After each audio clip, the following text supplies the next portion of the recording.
Hey guys, welcome to Breaking Food. Apple just announced, well, not just, a couple hours ago, just announced their new um, iPhones, the iPhone 16, 16 Plus, Pro, and Pro Max. And they also had just announced, the new AirPods and the new Apple Watches, but I really want to talk about the new iPhone itself and how it will really revolutionize the game for not just the consumers but also the content creators, the filmmakers, and the creators itself. Let's get started. So I actually grew up using a smartphone to kind of launch, stuff like my YouTube channel and photography. Most of the time you're at school trying to learn stuff, but it's really useless. What's cool is these bad boys have been really helping me out and getting new knowledge and amazing like information and cool little snippets of things and connect with a lot of other people and help me get jobs I wouldn't necessarily know that were in the market, or just stuff in general in the world itself. Smartphones have been really good at doing that, especially with iPhones, where iPhones have the best it's the best phone overall, with not just getting the best overall screen quality, um, and overall best ecosystem, but in terms of like doing stuff like creating music, recording stuff, videos, photography, it's amazing. And iPhone 16, they take it up a notch with it. Before we get into the segment, I do want to say, finally, Apple kind of fixed their iPhone lineup. Um, the what I mean is, after the iPhone 13 lineup, where the 13, the 13 mini, the 13, the Pro and Pro Max all had the same, a uh, what was it? So 18, 17, 16, 15, since they had the A15 Bionic chip, the A15 chip within the whole entire lineup, the iPhones have been going to this weird thing with their lineup where with the iPhone 14, the 14, 14 Plus would use the iPhone 13 Pro Max, a like Bionic chip, while the new 14 Pro and Pro Max will use the then upgraded 8 series chip. And same goes for the 15 phones, where the 15 Plus would use the last year's Pro model chips, while the Pro Max will use the newer chips.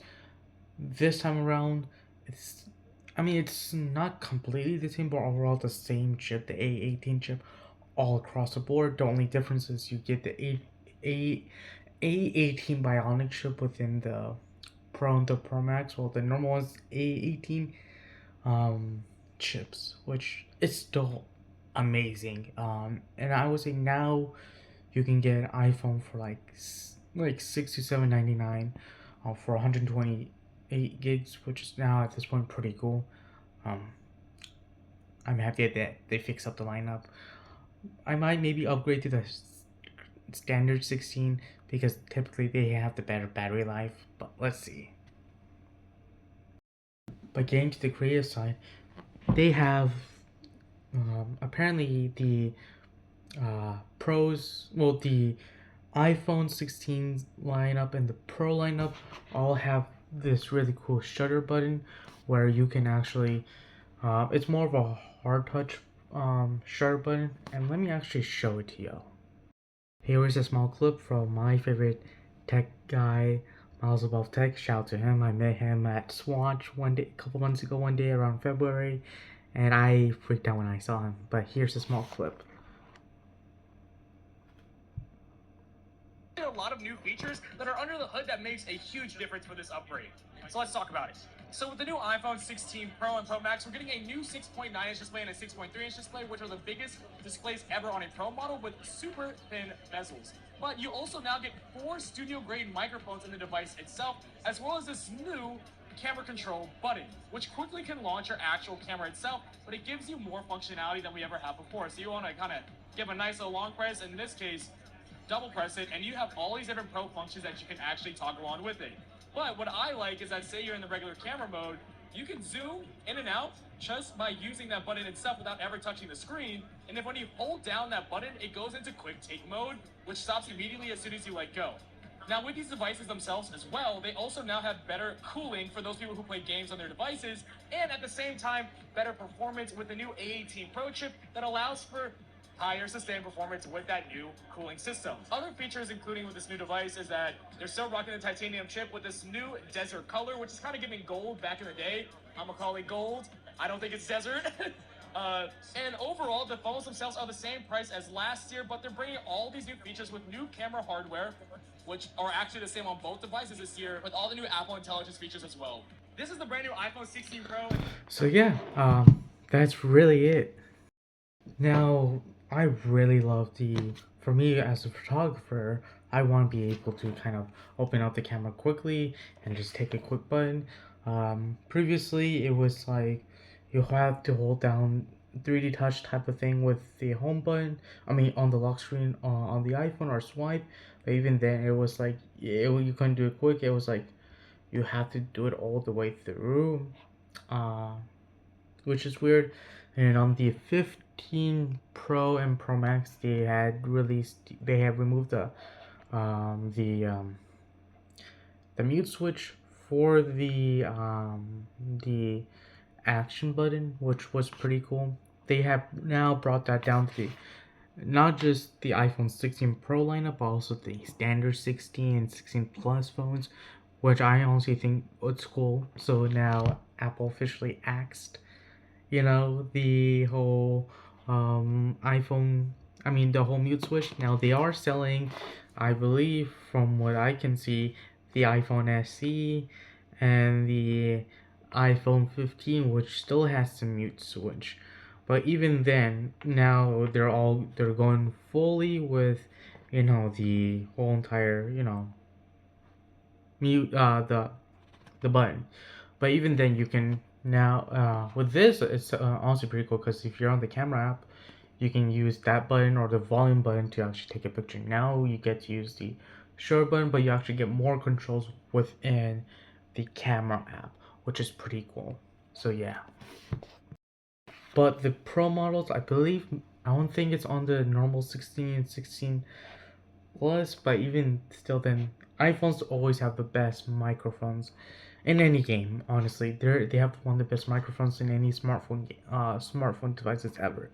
And then now with the Pro and Pro Max of the iPhone 16, you get like studio graded like microphones, which is pretty amazing if you want to be able to capture amazing videos with good audios. And people tend to forget you have to have, whenever you're doing a video, short film or whatever, or just a normal family video, you do want the best pick.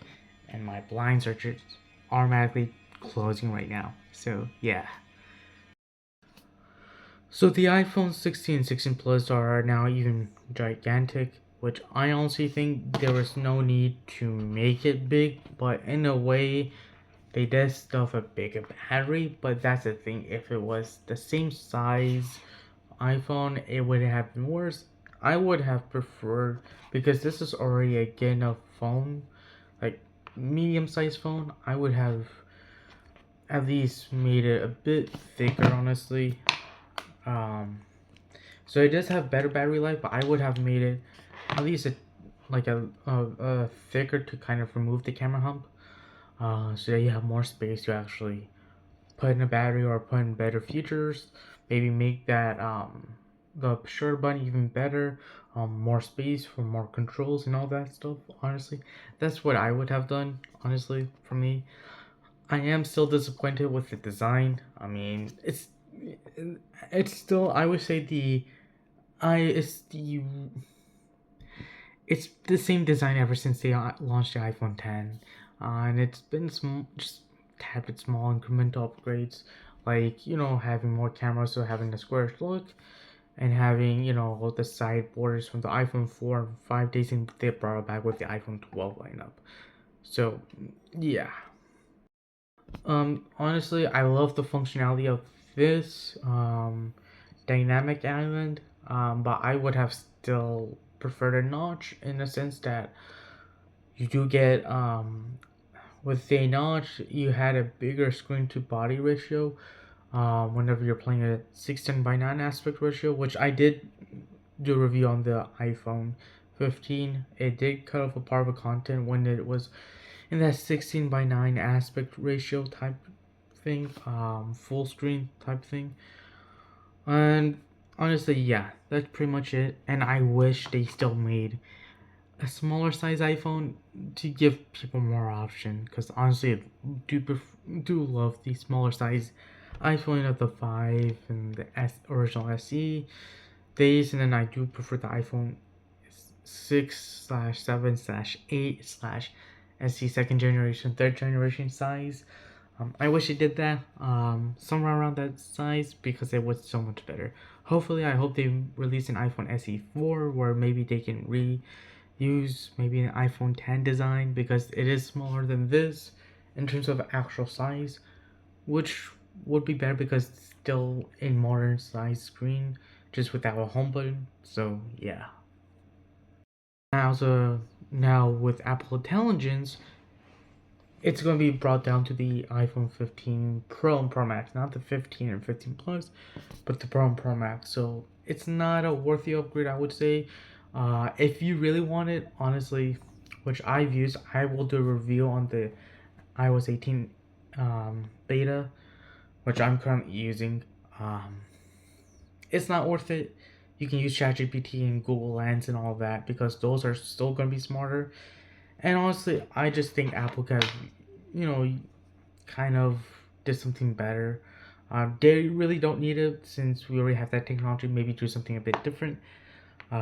So yeah, honestly, for that feature, I would say look at some deals to see if you can get an iPhone 15 Pro or Pro Max for a bit cheaper if you want the Apple Intelligence because the camera's good, the battery life. Well, if you get the Pro Max, still a bit better. The battery on this, decent.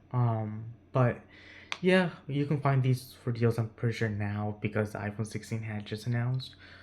Now people are trying to now some of the stores are trying to get rid of inventories if they do sell the Pro Max iPhones. So yeah. But if you're coming, I would say at least from an iPhone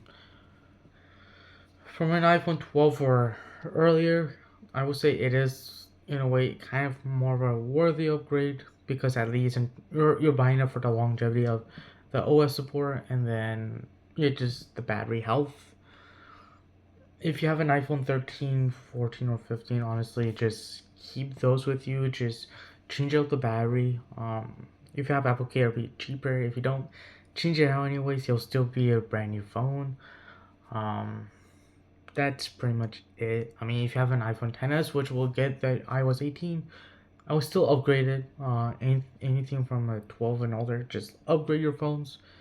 So I would say the 16 or 16 Plus because at least it's the newer chipset as before when they were doing the 14 lineup and the 15 lineup.